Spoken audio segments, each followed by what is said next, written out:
Ya, saya.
Apa?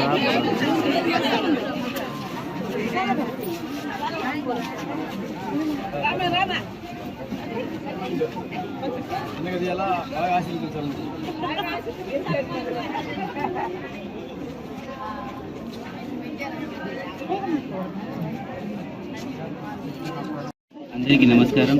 ఈరోజు 13వ డివిజన్లో గడప గడప కార్యక్రమానికి ఇచ్చేసిన పెద్దలు చంద్రశేఖర్ రెడ్డి అన్న గారు, ఎమ్మెల్సీ గారు, అలాగే ఇక్కడ స్థానిక కార్పొరేటర్ నాగార్జున గారు, ఇక్కడ ఇచ్చేసిన కార్పొరేటర్ నాయకులందరికీ నమస్కారం.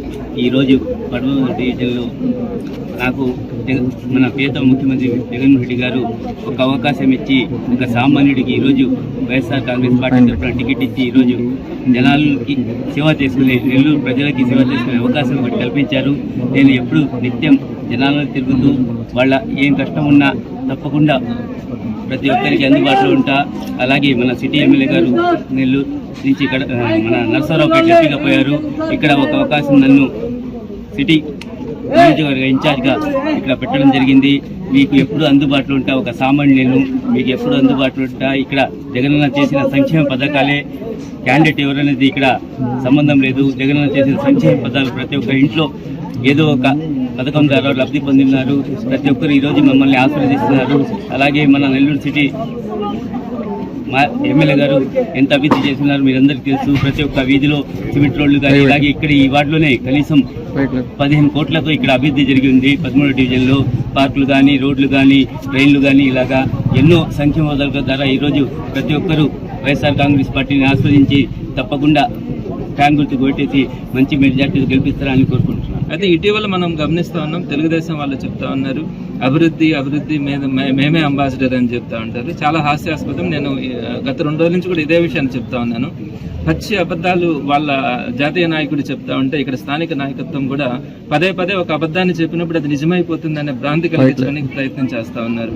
అభివృద్ధి అంటే మేమే చేస్తున్నామని.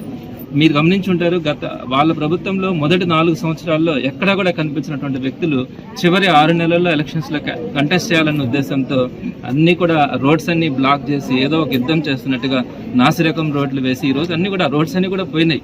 సో కేవలం ఆ రోడ్లు వేసి అభివృద్ధి అంటే నేనే చేస్తున్నానని చెప్పుకుంటా ఉంటే చాలా సిగ్గుపడాలనిపిస్తుంది. మనం చూస్తా ఉన్నాము, 10 సంవత్సరాల నుంచి తను ఒక కార్పొరేటర్ గా ఉన్నాడు, ఆ తర్వాత డిప్యూటీ మేయర్ అయినాడు. ఎక్కడా కూడా లాయల్ గా ఉంటాడు, చెప్పింది చేస్తాడు. చిన్న అవినీతి ఆరోపణలు కూడా తన మీద లేవు. అట్లాంటి ఒక మంచి వ్యక్తి, ఒక సాధారణమైనటువంటి వ్యక్తిని ఈ మన నెల్లూరుకి ఎమ్మెల్యేగా జగన్మోహన్ రెడ్డి గారు ప్రకటించడం, ప్రతి ఒక్కరు కూడా ఎలాంటి వ్యక్తి ఉండాలి, మనకు పిలిస్తే పలికే వ్యక్తి ఉండాలి అన్న ఆలోచనతో అందరూ కూడా ఆదరిస్తూ ఉన్నారు. డెఫినెట్ గా రాబోయే రోజుల్లో ఈ క్యాంపెయినింగ్ ని ఉధృతం చేయడంతో పాటు ఈ కంపారిజన్ కూడా మనం ఏం చేశాము, వాళ్ళు ఏం చేశారు, ఏ విధంగా అయితే జగన్మోహన్ రెడ్డి గారు చెప్పిన మాట తప్పకుండా ముందుకు వచ్చినారో అలానే జగన్మోహన్ రెడ్డి గారు మొదట సుమారుగా మనము సంవత్సరానికి 70,000 కోట్ల రూపాయలని సంక్షేమ పథకాలకి మనం ఖర్చు పెడతా ఉంటే చంద్రబాబు నాయుడు గారు ఏం చెప్పారు, ఆంధ్రప్రదేశ్ని శ్రీలంక చేస్తా ఉన్నారు, పేదలు మధ్యతరగతి కుటుంబాలు ఒక్కటే ఈయన పట్టించుకుంటా ఉన్నాడు, ఇంకా వేరే యాక్టివిటీస్ ఏం లేవు, ఇలా అయితే మన శ్రీలంక లాగా అయిపోతుందని చెప్పాడు. మరి అలాంటిది 6 నెలల క్రితం నుంచి యూటర్న్ తీసుకొని ఆయన 70,000 కోట్ల కదా సంక్షేమ పథకాలకు పెట్టింది, నేను 1,00,000 కోట్లు పెడతానని చెప్పి మాట్లాడుతున్నాడు. గతంలో ఎలానే ఇంటికి జాబ్ అన్నాడు, ప్రతి ఇంటికి ప్రతి ఒక్కరికి సొంత ఇల్లు కట్టిస్తాను, సొంత స్థలం ఇస్తాను, ఇలా అనేకమైనటువంటి అబద్ధాలు చెప్పాడు. ఏ ఒక్కరు కూడా నెరవేర్చలేదు. ఇప్పుడు కూడా ప్రజలు ఎవరు కూడా చంద్రబాబు నాయుడు గారిని కానీ ఆయన నియమించినటువంటి వ్యక్తులు కానీ నమ్మట్లేదని అందరూ చెప్తా ఉన్నారు.